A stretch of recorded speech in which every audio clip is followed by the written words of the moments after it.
You are listening to the Pilgrim on the 405 with Will Christ. Join him as he and his guests discover how businesses thrive in California. Welcome to the Pilgrim on the 405. We have a great conversation today with Tom Manzo, the CEO of Timely, one of the manufacturers in California.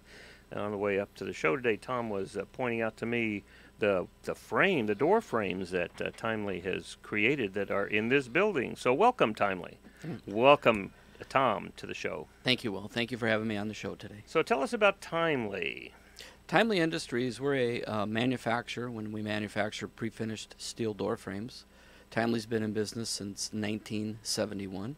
We have approximately 200 employees, 52 immediate family members, 26 extended family members.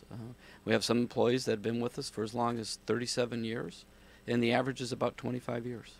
Wow. So you've been a very successful company in California. Yes, we've had some difficult times, in the economy, the construction and the housing hit. It set us back quite a ways, but we were able to rebuild, and we're as strong as ever. Well, good. So now you recently had an unfortunate experience. So tell us a little bit about that. Yes, many times business owners, business managers, people are focused in on growing the business. That's their primary objective and duty. How do we grow it? How do we nurture it? How do we get it bigger and build it? And you don't pay attention to a lot of things that are happening. And when I say that, I'm talking about California's labor laws. And what ended up happening is Timely's always had a flexible schedule. Employees could come in at 5, 5:30, 6, 7, 8. And a lot of the family members all wanted to eat lunch together. So we had a lot of employees that took their lunch later than 5 hours. And we also had a safety incentive, just to keep people safe. Every Wednesday we all wear T-shirts for Timely and stay safe. And we have quarterly lunches, and we have raffles and prizes. It's very important to us. Everyone wants to go home to their family. And we're proud of that. But, again, unfortunately, a miscalculation ended up costing us a lot of money. They have what is called the Private Attorney General Act, referred to as PAGA. And what ends up happening is a disgruntled employee can seek an attorney.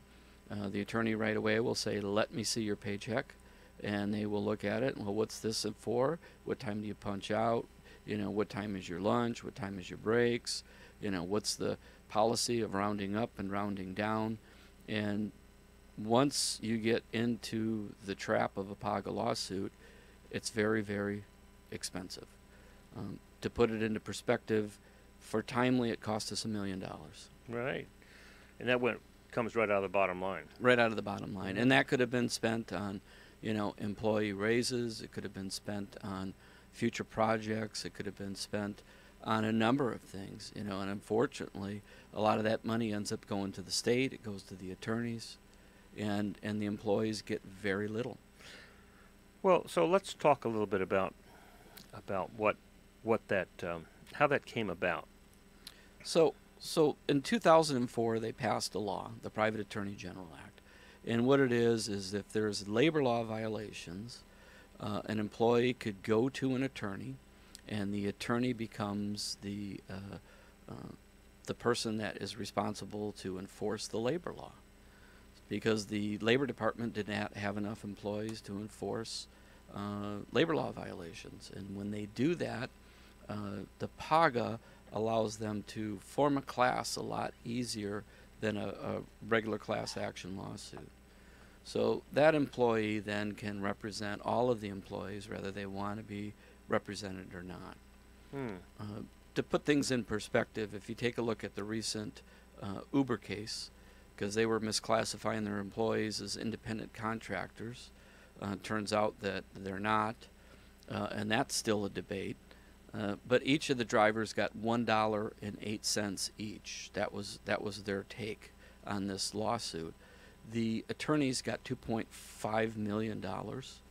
The people that cut the checks for the attorneys got $750,000, and the state got $3.6 million. So the law is not protecting the employees, It is just filling the pockets of the attorneys. So what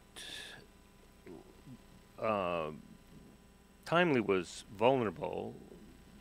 I mean, you didn't follow the law. We didn't correct? follow the law, and it's something And that it wasn't bad intention. not bad intention. It was, dare I say, it was just not knowing it.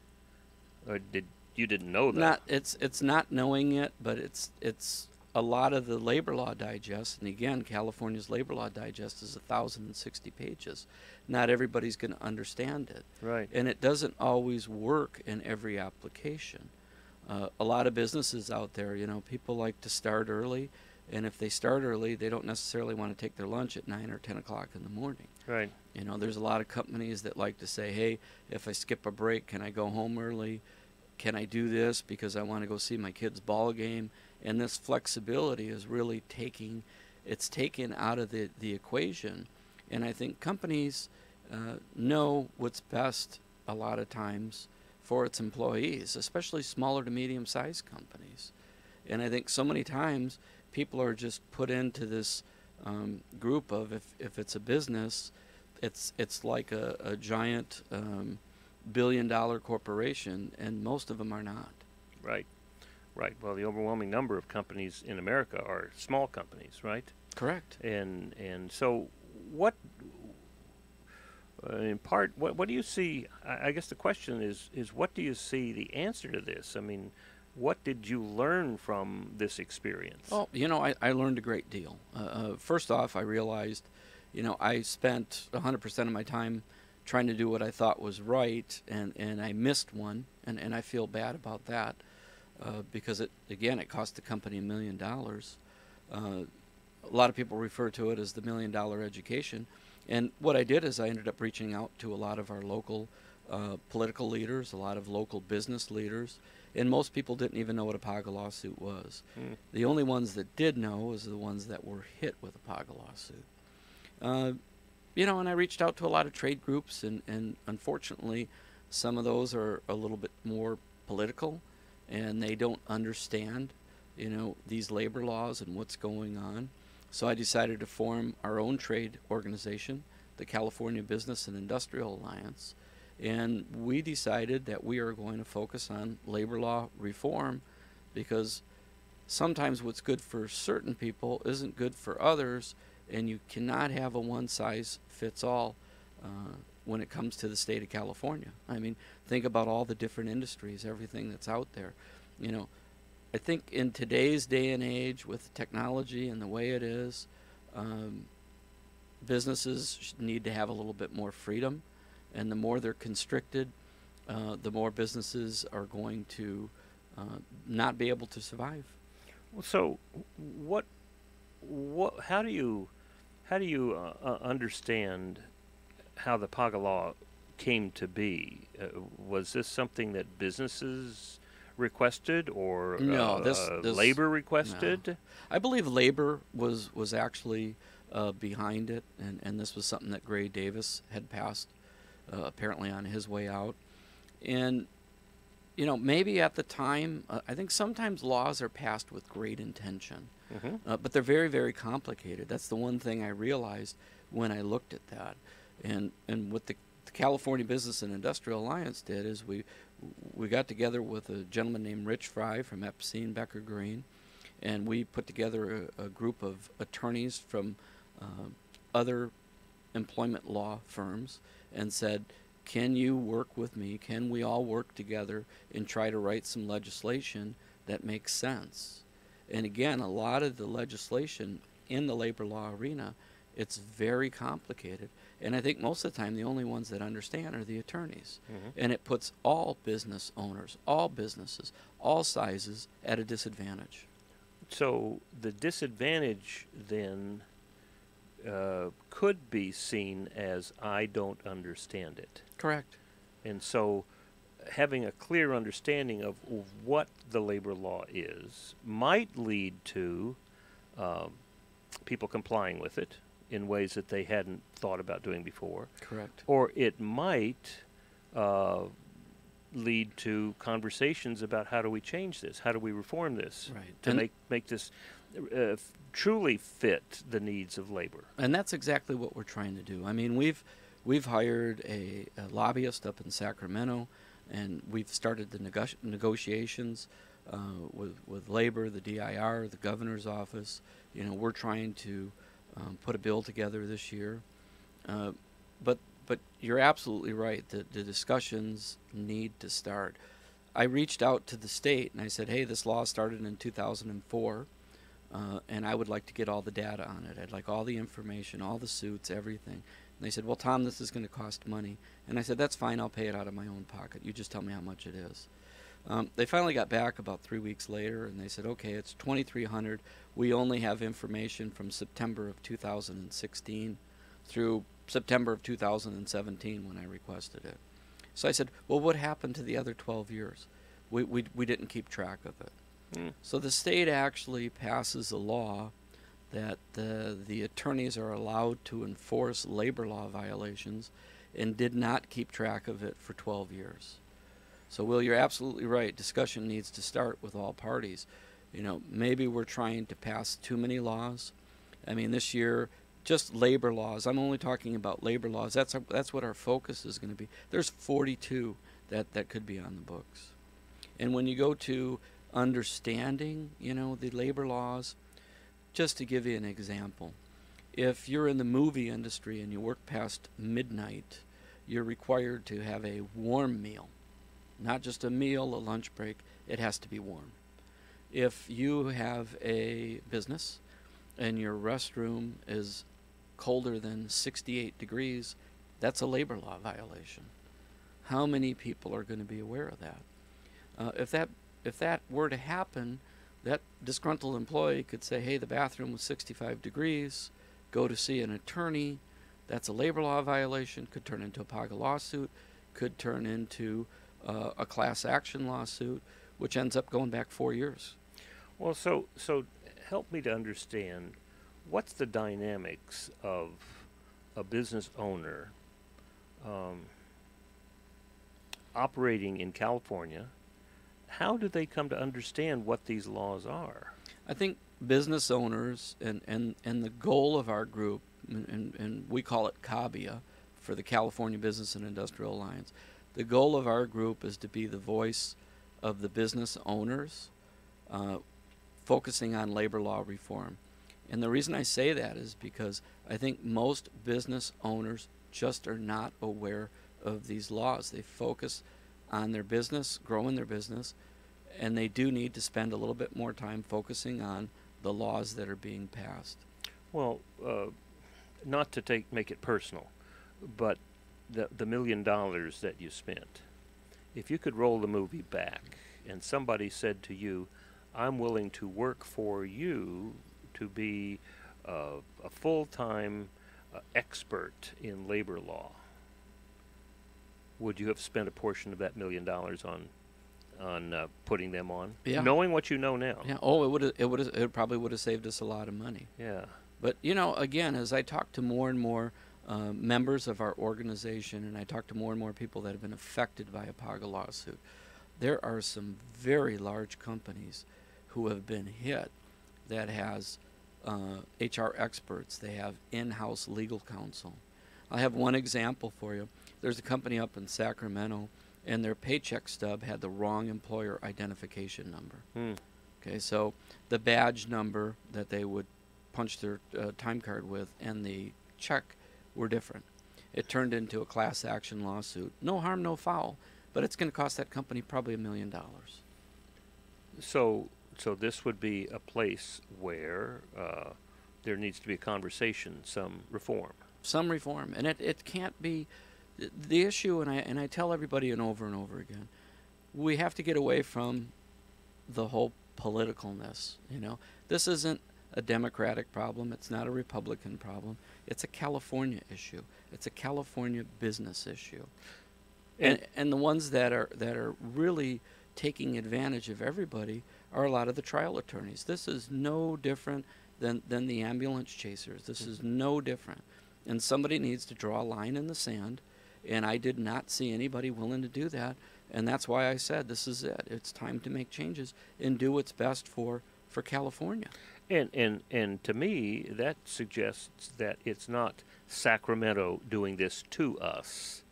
This is us allowing that to happen to us. Correct. And it's being aware of this means that businesses take responsibility for participating in the conversation. Correct. And again, I go back and I look at everything. I've never got engaged, over the last 10 years on what laws were passed, how many laws were passed, what the effect would be to it. I've looked at a lot of other trade organizations. A lot of them refer to it, well, that's a job killer. Well, that's a job killer. Well, calling it a job killer and then actually doing something about it are two different things.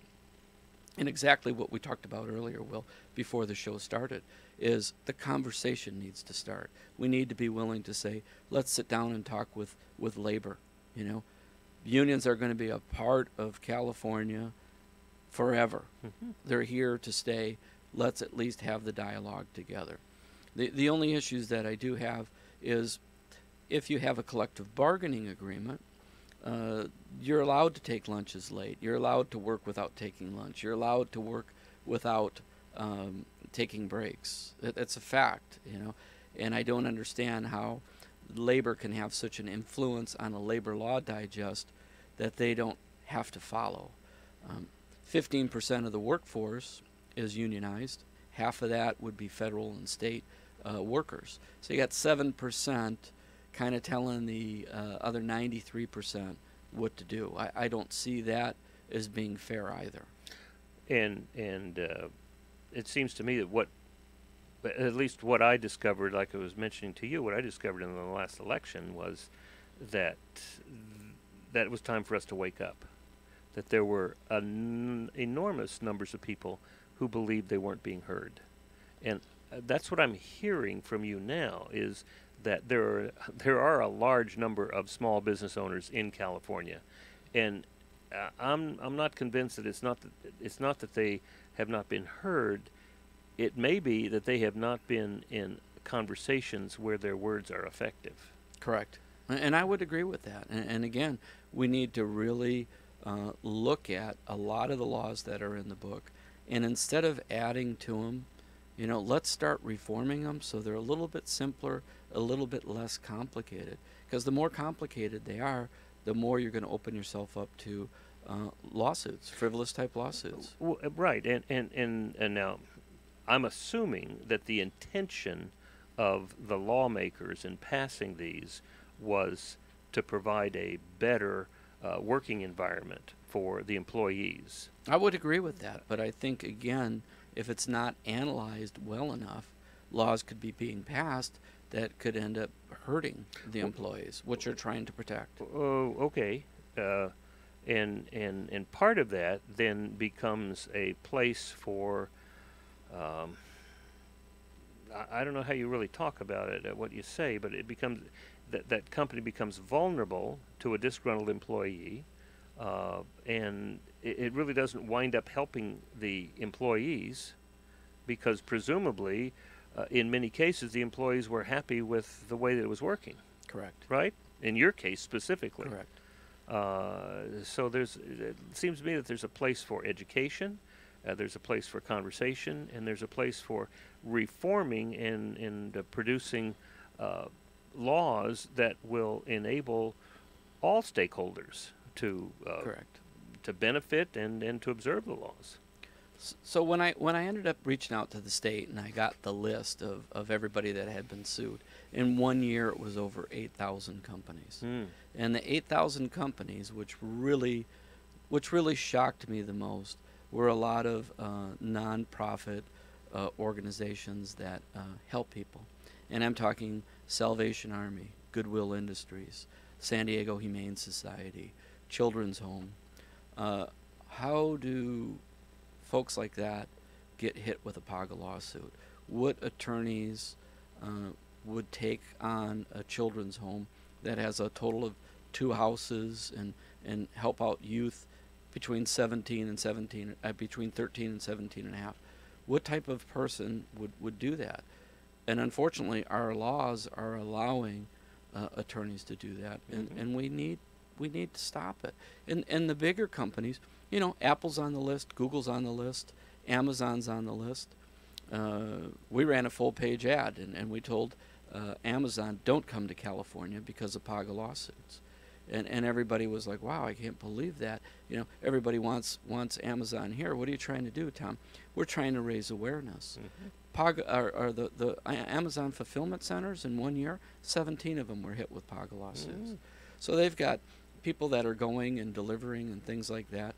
You know, think about, you're in traffic, it comes to the 5th hour. What are you supposed to do? Pull over on the 405 and eat your lunch? I mean, some things just are not realistic. And the flexibility is what makes this country great.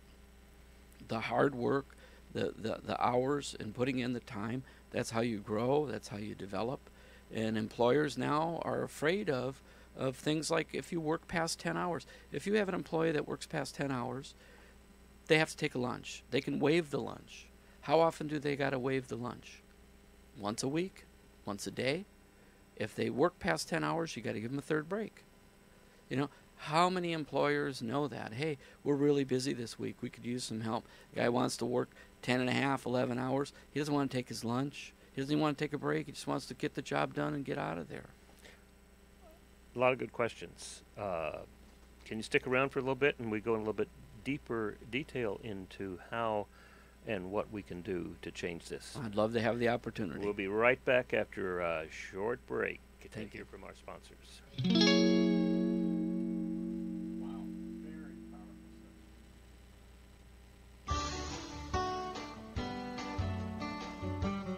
Hi, time for another tip from the Sandler Sales Institute. Prospects want your information and expertise. Prospects have been trained by the vast majority of salespeople to feel entitled to your valuable information. Most salespeople are comfortable in coughing up their expertise for free. However, when the orders don't come and the prospect has shopped your information to your competitor, the salesperson has fallen victim to unpaid consulting. Before giving information, ask good questions. What does the prospect want? What is the urgency? What are the consequences of not buying anything? What is the decision-making process? Eliminate unpaid consulting. This has been another Sandler Sales Institute tip. Well, welcome back to the Pilgrim on the 405, where we're talking to Tom Manzo, president of Timely, and also the founder and president of the California Business and Industrial Alliance. So Tom, a question for you. How is it possible for a company like Apple or Amazon to have a PAGA lawsuit 17 different times? Wouldn't they learn from it? Well, they have different locations, and you know, a lot of the bigger companies, they have multiple locations, and a lot of times you have multiple HR people, and again, all it takes is one bad apple, and it creates a problem for everybody. Well, it's that vulnerability that a company has that if they and I mean, I'm saying if they haven't followed the letter of the law, then they are vulnerable. And maybe what you're talking about is bringing the details of those laws to the surface so that we have something to look at and become aware absolutely. of, and then to begin to talk about how we reform them. Sure. I'll give you just one other example. There is a very popular restaurant in the Pasadena area. I don't want to name it. And they were complying. They did everything. They complied on everything.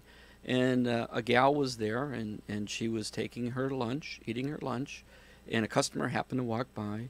He was lost and couldn't find the bathroom. So he asked her, which way is the restroom, ma'am? And she says, it's this way. Well, I don't know. Down the road, she ended up leaving, went and seen an attorney, and what ended up happening was her lunches were interrupted. So because she had an interrupted lunch, what happens is the establishment would owe her 1 hour's worth of lunch.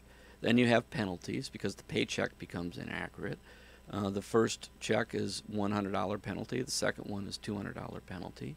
And then when that employee leaves, is no longer there, since their final paycheck was inaccurate, the company owes that employee 30 days of pay. So before you know it, these lawsuits spiral out of control quickly, and majority of them are all settled in mediation.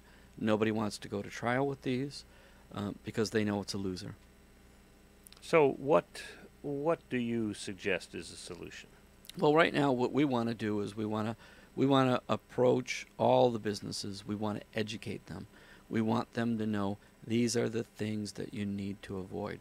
So all of our meetings so far, we've had an attorney present where they run through a PowerPoint and say, watch these things on your paycheck stub, watch these other things.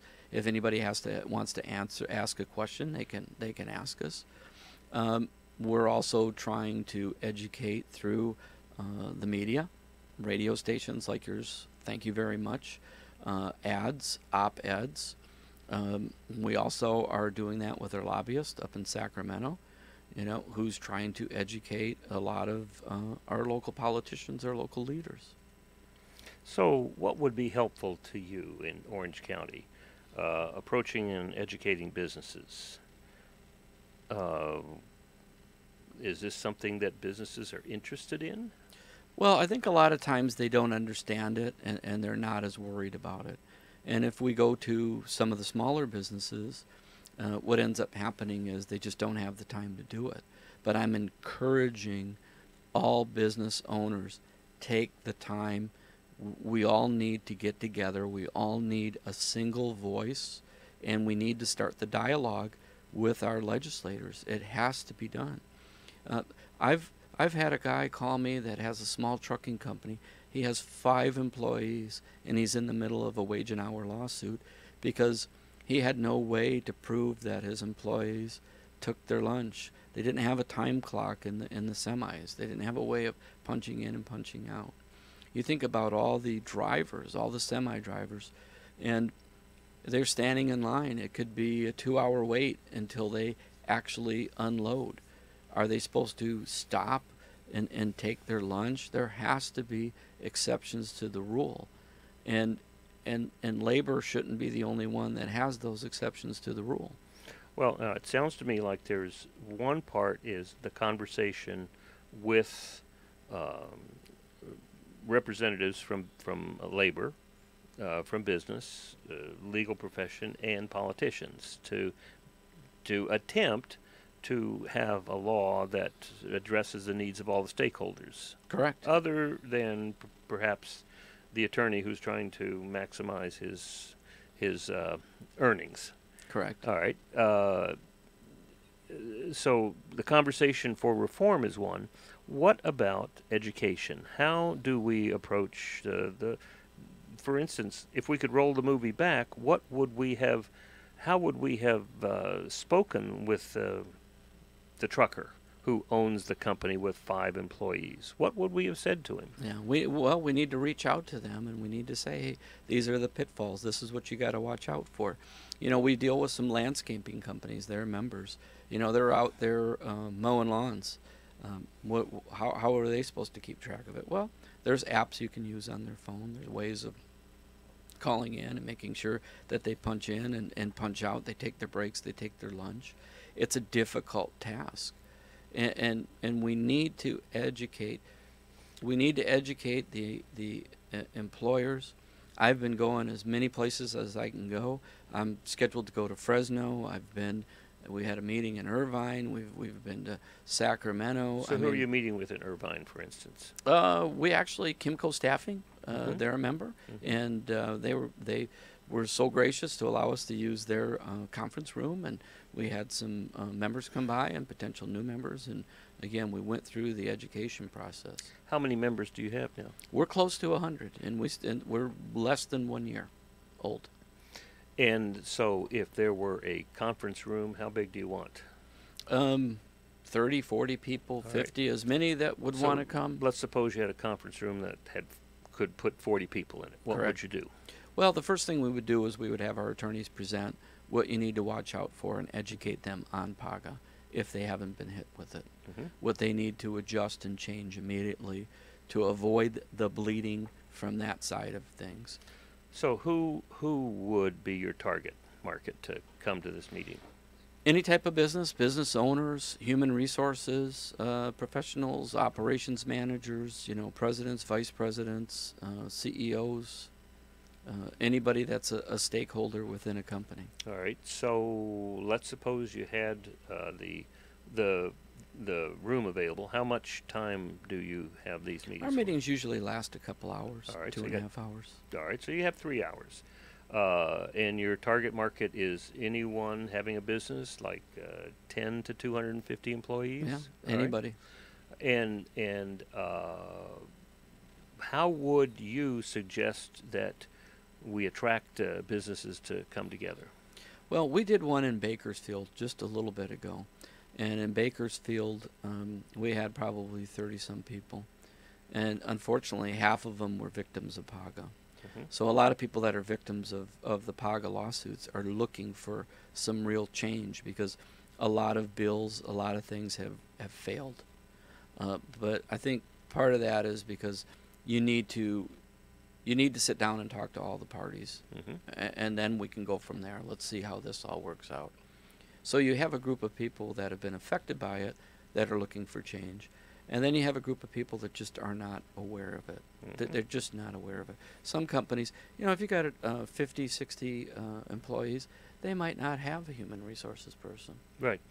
And that's who I would encourage, because we need a voice. The number of employees that we represent, the number of businesses we represent, will help us be heard. Well, all right. So here's my question for you. I have a training room that'll hold 40 people. I have a list of 16,000 business owners. So do you have information that would be helpful in attracting people to come? Yes, we do. All right. And we pick out a date and invite you and your attorney and other people to come down and speak? Yes, that would be great. Now, one of the concerns that I have is specifically this two-pronged approach. One is information, and the other is reform. Now, my belief at this point, from what you're telling me, is getting a lot of emotion involved is not particularly helpful to the cause. No. All right. So I'm wondering if there are a couple of different ways, a couple of different strategies. One is information for people to help them to become less vulnerable to a suit. Yeah, even on our website, we have an app that somebody can download on their phone to make sure they're hitting the wage and hour, And what's the website? It's Cabia, CABIA.org. CABIA.org. Correct. And there is an app? Yeah, there's right on the homepage that somebody could download, and I think we have a presentation on there about the wage and hour. We have information so they could try to avoid the lawsuits. And I'll tell you, the reason I wanted to do this is because when we got hit with our lawsuit, I had nowhere to turn.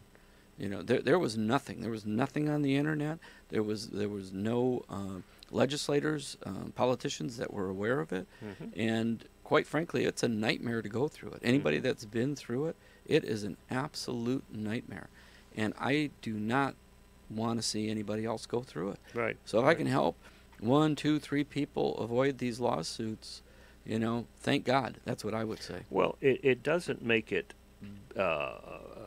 going through a lawsuit like this doesn't necessarily make it better for the employees. Not at all. And Our employees have no flexible time now. We try not to let them work past 10 hours. There's no safety incentive. And let's just put it to you this way.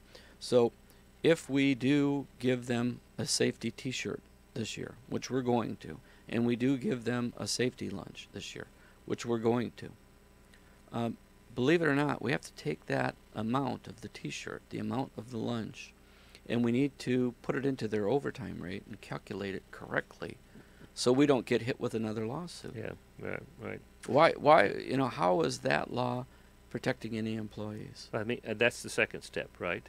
Correct. Number one is recognizing what the law is, and then doing whatever is necessary, standing on your head, right? Whatever is necessary to to protect the company and the employees as well as the owners from lawsuits that are going to hurt.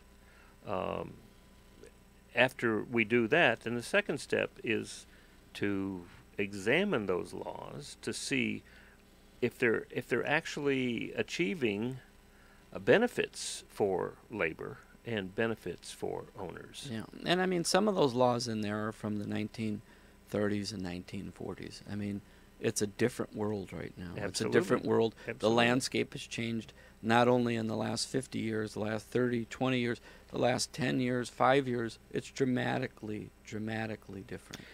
Now, my dream, it's a recurrent dream, and the dream is to have 30 or 40 business owners in the room and helping them to see exactly what the labor laws are, what the tax laws are, what the Coastal Commission is doing, not to incite them, but to inform them so that they understand what is there. Right.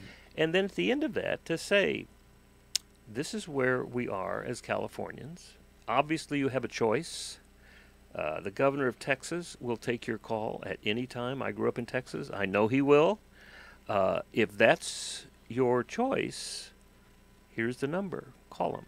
Right. If, on the other hand, you are like many of the people that I love and work with every day, we're not leaving California. Correct. This is where we live. This is where we have our being. This is what we love to do. That means then we can take the responsibility and the initiative to participate in the legislative process, in the conversation about legislation, about making these things work for all Californians. Correct. And as far as I'm concerned, moving a business isn't as easy as people think. No. Especially a manufacturing business. And letting the governor of Texas tell you about how wonderful it's going to be is not always Right. going to work out the way that he says it is. And although Timely gets a call, we get a call once a week from course you different do. states. Of course. All kind of different states. Absolutely. But, again, the way I was raised and the way that I see things, that's running away from your problems. Mm-hmm. The state has serious problems, and if we all run away from them, it's not going to get better. And to give you just one other example, the state of New York is considering a PAGA law, Mm-hmm. which would be identical to California. Mm-hmm. So guess what? It's going to spread to other states. Somebody needs to say, this is it, enough's enough. It's not going to get better unless we do something about it. Well, it's not serving the best interests of Californians. No, and most business owners, most businesses, they want to take care of their employees. They don't want to go find new employees. They don't want to go through all these different employees and training, and it's very expensive to train somebody. We want to do what's right. We want to keep the employee. We want them there. If they didn't like Timely, they wouldn't be there for 37 years. Right. Right. And what now? My experience working with the entrepreneurial operating system, helping companies grow, and helping them to organize in such ways that they can actually move forward. What I've seen in many of the clients that I work with is you have a company that gets started, and the founder or the founder and partners have responsibility for the whole company. They make all the decisions. Right. It comes to a point where the size of the company, the growth level of the company, and the complexity of the marketplace, and that includes political and legal parts, have grown that it's impossible for the founder or even the founder and his partners to make all those decisions in the best way possible. Correct.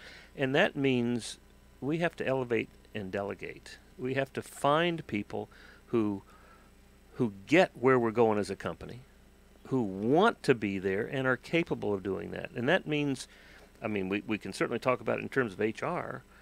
How often do owners think that they can hire the best people? Right. Versus people who are professionals at hiring. Yeah, absolutely. And so there comes a time when rewarding, paying for providing professional management level people to do specific jobs that there is no way that the founder or the owner or the president or the partners are capable of, because they don't have the experience nor do they have the skill set. Yeah. And they probably don't want to. Yeah.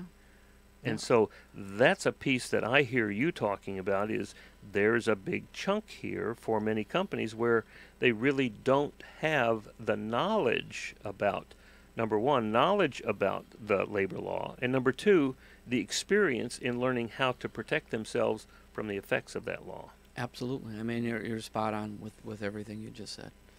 And that's what again, the goal of our organization is, to try to help businesses out. Somebody needs to really, and not the type of organization where we hand you a certificate and we're taking pictures with all these politicians and handing out plaques for naming the city Indigenous Day.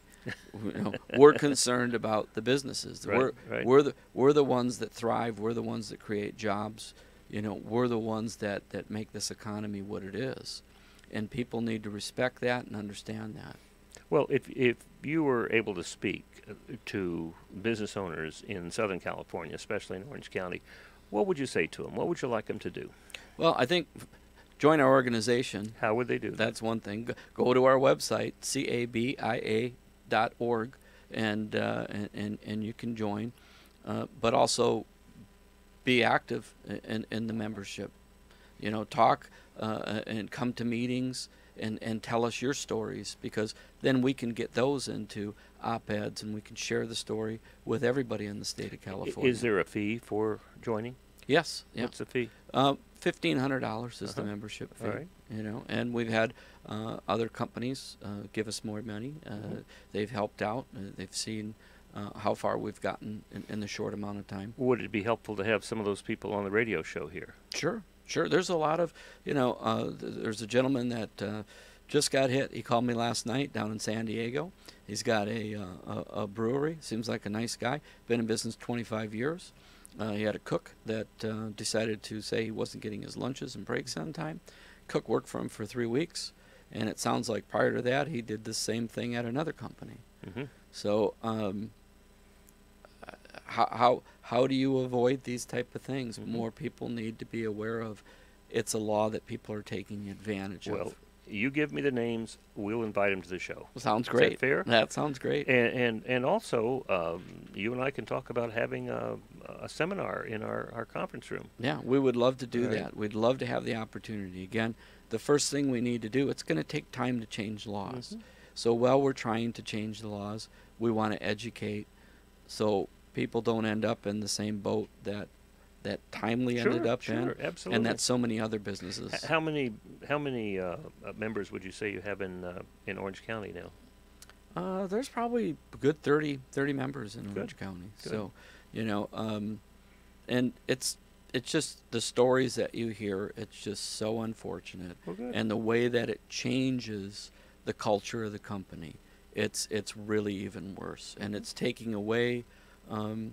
It's taking away that spirit from the employee. Oh, it's hurting Californians. It's hurting California. It's becoming too bureaucratic. Good. Well, certainly willing to do that for you. If people wanted to talk with you, how could they contact you? Call my cell number, 818-823-7611. You can call me anytime.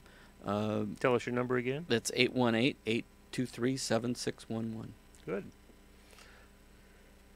Well, it sounds to me like you've got a very clear road about what your purpose is for right now. Oh, yeah. I mean, it's this was something I never thought I would do 2 years ago. You know, this is something I never thought I would be involved with. Right. But I really do. I think the state of California is a great state. There's a lot of great people here, you know, and we need to do something to turn things around when it comes to that, so business owners aren't feeling so persecuted anymore. Sure, absolutely. And it's the people who like you and other people that I love to work with who have said, this is where we're going to live and die. Right. And we're going to make this work. Right. And that's what this radio show is about how businesses thrive in California. So thanks a lot, Tom, for being with us today. This is another example of how Californians are learning how in business to thrive.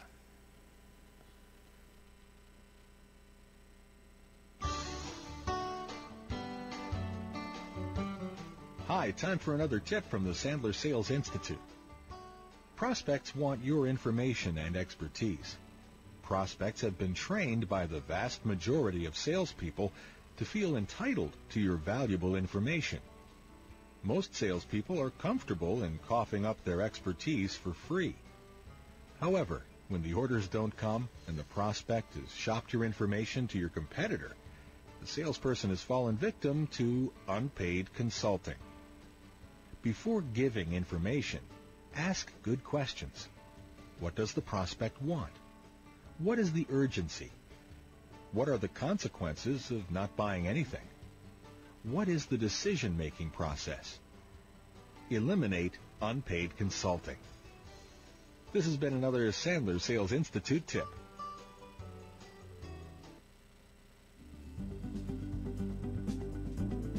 You've been listening to The Pilgrim on the 405 with Will Christ. To hear more of the programs in this podcast, go to www.willchrist.com.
like to lose everything: your job, your home, your family, your dignity. This has happened to thousands of the men, women, veterans, and young adults we serve at Working Wardrobes. What do we do to help? We provide career development services, life skills workshops, job skills training. We provide the perfect interview outfit, and we get clients placed in jobs. Call Working Wardrobes, 714-210-2460.